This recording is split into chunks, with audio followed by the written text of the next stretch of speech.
mu biseera biri nga twakava mu kalulu ka 2021 emisango gyagenda mu kooti era mugimu ku egyo egyagenda mu kooti abamu ku ba MOP aba NUP abaali bayiseemu batandika okubeera nga babateekako emisango babajwetekako emisango obujwetesi era kooti yakakasa nti mu misango egyo gye babajwetekako mwalimu n'egy'obusimu egy'okunyakula obusimu era waliwo n'ennaku ezo nalaba waliwo omuntu omu yagezaako okubeera nti alaga akatambi mu ngeri y'okutyoboola ng'alaga nti mufumbiro yayingira n'anyakula akasimu ng'alina ne ka footage nga waliwo omuntu oba yali ayambadde ekijaketi bwatyo bwatyo bwe bityo naye ebyo nga weebiri babituwa era obukakafu ne bubula naye ku guno omulundi waliwo muganda wange MP we Nakasongola avuddeyo n'atukakasa n'atugamba nti ye munnange smartphone ye bagibbira mu State House era ensonga eyagibbisa lwakuba yaliko obujulizi obuweerera ddala naddala ku bubbi bw'ettaka kale kwegamba mu mbeera gye kirimu oyinza okugamba nti abanyakula obusimu babeera ku streets z'omu Kampala era omuntu ayinza okugamba nti abo banyakuzi ba busimu kitegeeza nti bali cheap nnyo banyakuzi ba busimu buli kintu kiba kya mugaso okusinziira ku kiki kyekirimu nti bano abanyakula obusimu babeera bo baagala zaakulya just simu abba katugeze yakakadde kamu ne bamuwaamu wali emitwalo 10 oba 15 oba 5 kakati ate era n'omuntu katugeze agenda okugula sumbuusa oba Rolex naye asobola okubeera nga teyasuze bulungi yali n'akamuggo okanya kumulaba nga akedde wali ku Rolex ng'ayimiridde awo oba ng'alinda wa bitumbuuwa era bwe bakimuwa n'akirumako awo mangu so nga ate era saidi eri mu banene tubalabye mu cabinet meetings nga batambula ne sumbuusa zaabwe mu makooti atambula ne sumbuusa ye wano n'ekicepereke oba ne chapati ye gugenda okulaba nga ajjayo ng'alumako ng'azzaayo ng'atya kumuwa katwa kitegeeza nti asobola okukkiriza ogwe kumusekerera nga aluma ku kitumbuuwa naye nga tebamukuteze katwa tagudde mu mbi z'ababi ez'okubeera nga bamutega obutwa eyali IGP Kale Kayihura eyaliko IGP bagamba nti nga ye bw'aba ayagala amazzi ag'okunywa tatambula nago wabula bw'atuuka watuuse wonna mu ka trading center wonna ng'emmotoka zipaakinga ng'avaamu ye kennyini ng'agenda wali wennyini ng'awaayo ssente bw'ati nga bamuwa amazzi akacupa ka mineral water ng'agenda mu mmotoka ye ng'akanywa ng'akakutte bw'ati paka kukamalamu era bw'atakamalamu taddamu kunywako waakiri agulagana ag'ekikumi mugayiga ne bateeka mu kaveera ge bateeka mu buveera amazzi ag'ekikumi waakiri naye nga tasobola na kutuma mukumi we tigenda ongulira amazzi wali ensonga z'akatwa ze zaaleeta ebyo byonna kakati nga twebuuza ani yabbye essimu y'omubaka ng'ate agibbira mu State House ani yabbye essimu y'omubaka ng'ate agibbira mu State House kuba omubaka atugamba nti yaliko obubaka evidence ey'amaanyi ku babbi b'ettaka MOP owa Bodiebo County Bernard Kirya Sekyanze yatuwadde amawulire gano tuyinza okugamba nti geewuunyisa nti tegeewuunyisa ntera okubagamba wano nti mu struggle oyinza okwesanga buli kimu kyetaagisa kakati bano bali mu struggle yaabwe olw'ensonga ezimu bw'atyo ne yeewola obukodyo bw'abaana b'oku street n'anyakula akasimu olw'ensonga nti yeetaaga obubaka buli obukola ki obuliko kati babalya ssente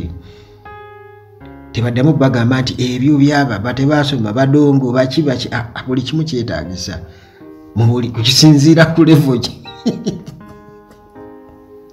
okusinziira ku kyekiriwo muganda wange kibaana bagamba nti bajja bagamba nti abahooligans naye ng'ate ba mugaso nnyo mu struggle kakati munnange abanajjada investments gye bali nnyo kubanga bwe twogera ku nsonga z'ettaka abannajja dda investments basobola okubeera nga bakuyamba okubeera ng'ofuna ettaka oba ogula plot ey'ettaka etaliiko ndeereetu ekyapa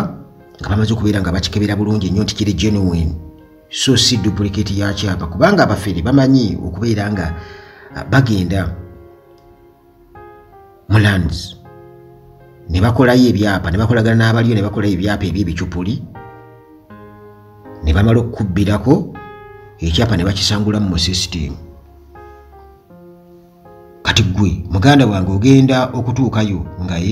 naye bw'okozesa abantu abamanyi okunoonyereza ku byapa basobola okukubuulira nti kyapa ekyo nedda kati abanajja na investments basobola okuyambako ku nsonga eyo kati okukosa n'okubeera nti basobola okuguliza ettaka oba okutundira ettaka okuzimba ennyumba oba okuguza ennyumba ewedde wamu n'okuyambako okukola project ku ttaka ly'olina eyo oyagala teekako nkulaakulana kubeera omukulu Kinza Shafik asobola okukuyambira ddala ne mubaako kyemutuukako bangi bamwesize era abakoledde gwe just mu contacting omugambe sooka ondage ku byokoze sooka ondage ku nsuku z'osimbye sooka ondage ku nzizi z'osimye sooka ondage ku bizimbe by'ozimbye sooka ondage ku compound z'olongoosezza agenda kuba akulaga variety. Kakati ensonga eyo muganda wange ey'ettaka yeyaviiriddeko ensonga y'ettaka emirembe ku ttaka yeyaviiriddeko essimu ya MP ono okubeera nga ebbibwa ensonga y'ettaka nkulu nnyo era kikulu nnyo kyewuunyisa nti n'essaawa eno bwe kiba nti evidence bagibbira mu State House kitegeeza nti olukwe lunene nnyo era weewuunya nti ettaka lino eryaweebwa bano lye boogerako eririko endeereetu ate lwaki kiri bwe kityo kubanga kigambibwa okuba nti lyali ettaka lya forestry ne baliwaayo eri abantu abatalina we babeera kati ate kijja kituuka nti waliwo abalikayanira naye kansooke nkuyitireyitiremu ku bino obitegeere bulungi nnyo nga sibikubulidde matobotobo. Kakati munnange sekyanze bw'atyo bwe yatubulidde amawulire kwegamba gwe wali badde olowooza nti gashookinga naye nze nga Uganda Atlagisi teganneewuunyisa njagala okubulira nti abantu bamalirivu ate naddala abantu abali mu nvuyo gy'ettaka bamalirivu nnyo. Munnange ono yatubuulidde n'atugamba nti essimu ye yabbibwa era baali mu meeting wali ku State House Entebbe. Bino byonna byazze oluvannyuma lw'okubeera nti babadde batudde mu meeting gye baategese Nakayaza ku kyalo kye bayita Nakayaza Lwabiyata sub county Nakasongola district. Sekyanze nga ali wamu ne Lands Minister Sam Mayanja eyakavukuti obulakabaka juuze. Bwatyo munnange babadde bagenze kubeera nga bamalawo land disputes enkayana ku ttaka eziri sides eyo era abantu babadde bangi nnyo ababaddeyo okugamba ensonga y'ettaka ekute wansi ne waggulu abantu abasoba mu 3 okubeera nga bali mu 4 mu 5 nga bonna bazze kuwuliriza nsonga za ttaka muno ekiba kigenze wala nnyo ekyo. Kati sekyanze bw'atyo ng'ategeeza nti munnange yali akuŋŋaanyiza obukakafu evidence ku babbi b'ettaka mu constituency ey'Budiibu n'ebitundu ebirala by'e Nakasongola district era nga bino yali abiteteze ku ssimu ye smartphone naye essimu eno yaliko information ey'omutawaana agamba nti abagenze mu State House gye buvuddeko nga bali mu National Resistance Movement NRM caucus meeting wali ku State House nga Gino Museveni kennyini yaliyo kiba kitegeeza among suspects kitegeeza kirumamu kubanga bonna baaliwo baliwo essimu nekola ki nebula. Munnange bwato bwatutegeeza MP atugamba nti nze nalowooza nga nti State House kyekifo ekiri safe kyekikyasinza okubeera safe mu Uganda wano naye munnange kyambuukako esimu yange ey'ebbeeyi smartphone bwe yabbibwa nga ndi mu meeting eya NRM yennyini nnyini. Kakati MP ono atugamba nti ye tali sure kale diri bamubbako essaawa ntuufu nti baginzibirako naye yali agirina akakasa nti yayingira naye era ng'agirina bagenda okumwaza ng'ayingira byebimu ku bye baamwaza ng'abirina bye yayanjulayo nti biibino esimu yange yiino era bwatyo agamba nti ng'alowooza simu ye erimu sekiwa environment ye yali mu State House ani agamba kumbe muganda wange abasajja balina obukodyo bwonna bayinza n'okuba nga baaliko ku street nga basala obusawo bwe bati ne bamusala ensawo MP munnange bw'atyo gakaba gakomba ng'agamba nti obubbi buno buteekwa okuba nga bwategekebwa abo abatayagala kubeera nga baabizibwa nga tubaabya mu nsonga z'ettaka zino era abalina interest abalina ekigendeerwa eky'okubba ettaka ly'abantu kubanga bakakasa omanyi ekizibu kya wano e Uganda ekizibu ky'e Uganda nti oli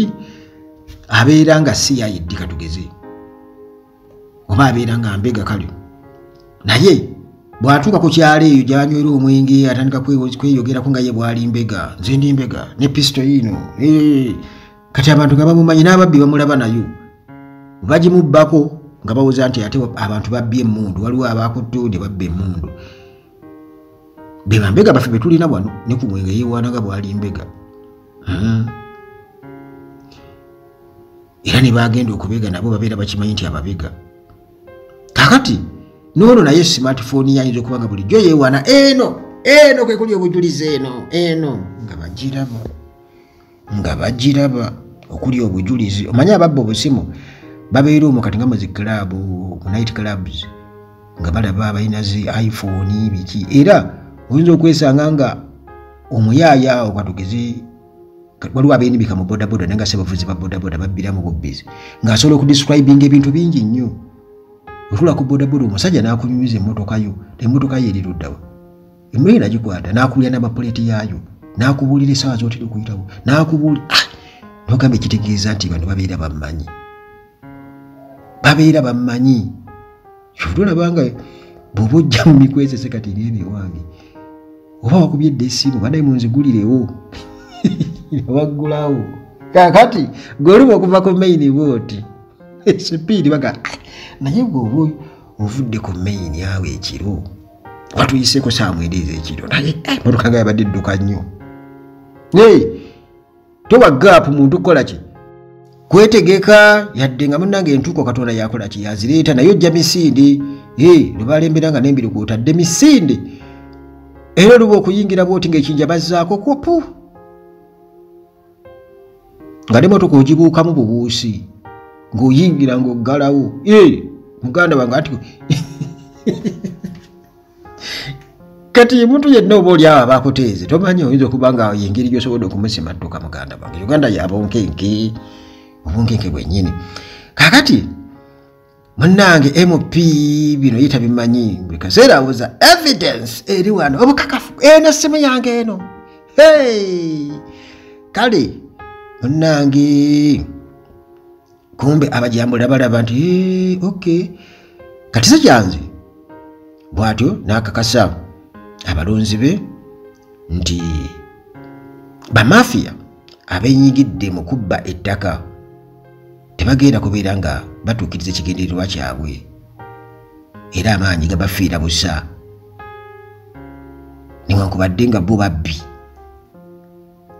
tukitegedde ababbi b'ettaka bali muki mu State House bulungi nnyo obukakafu buubwo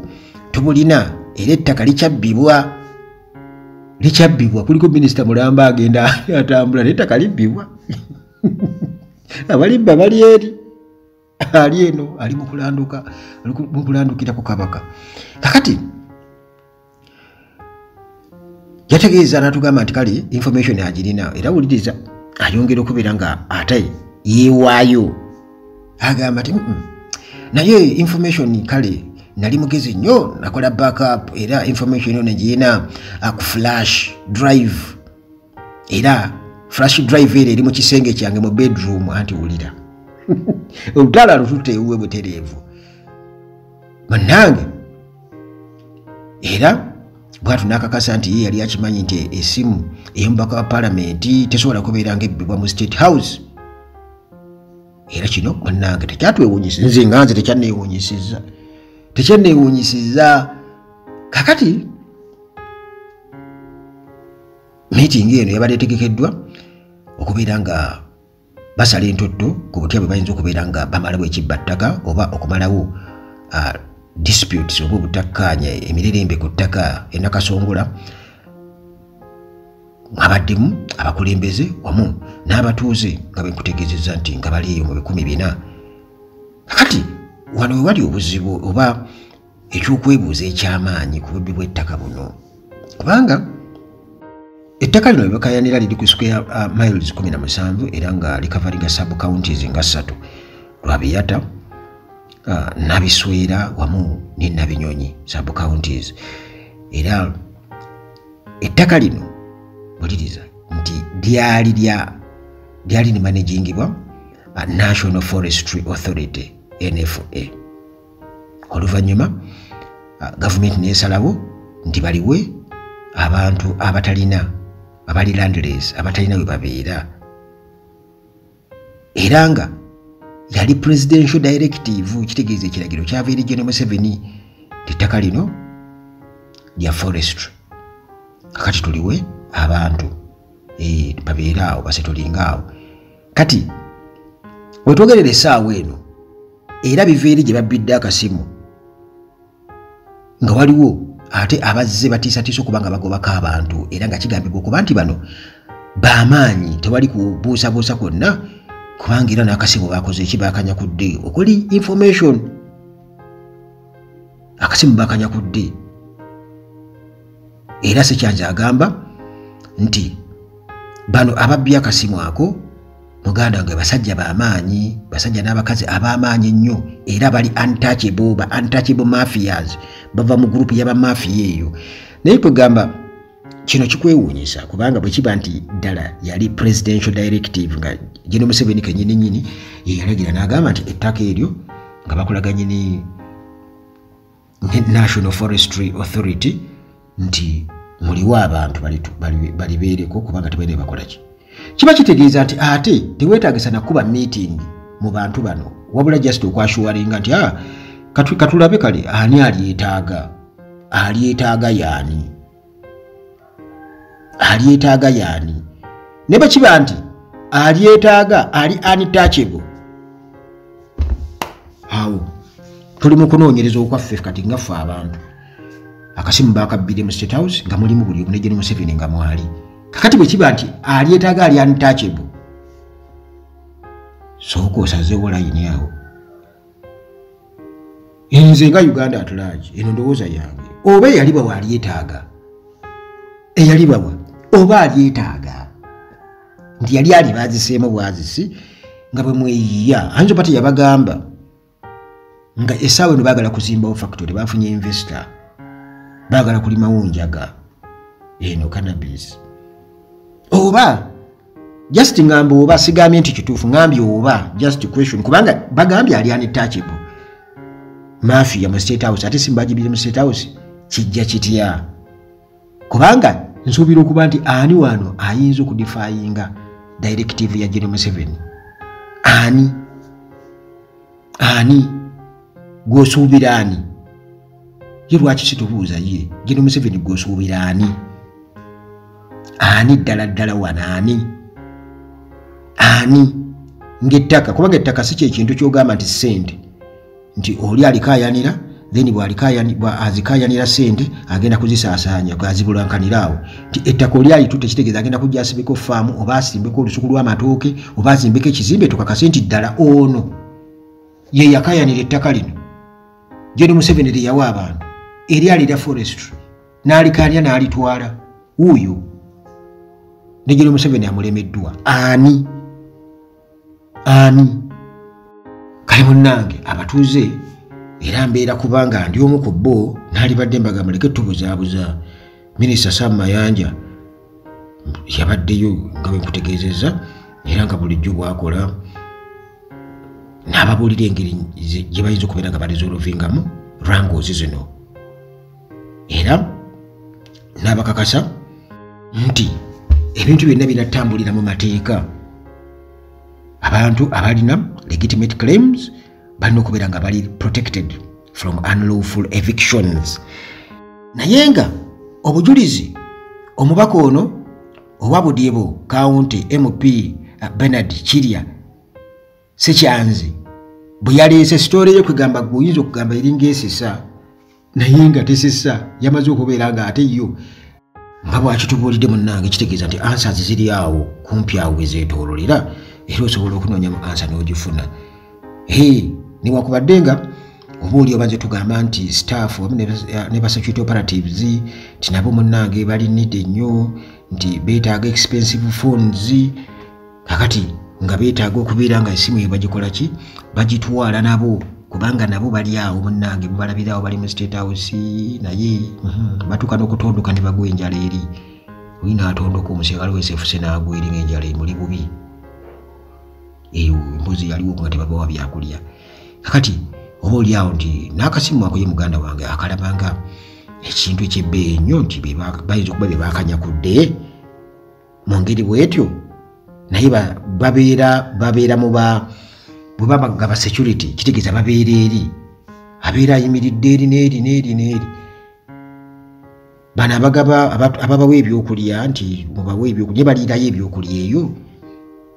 kubanga tukimanyi bulungi nti bagenda n'ebitumbuwa byabwe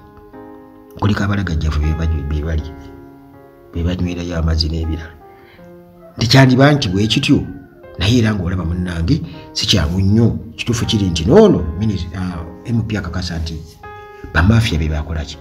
be bagibba era just alina kwetegereza be yali nabo okumpi awo n'atuyamba n'abatubuulira nti nali ntudde negundi ate nsuubira okuba nga yamubamu kamera zo zigamba ki security egamba ki yaripootinga eri security oba yatya muganda wange olupanyinemu kizibu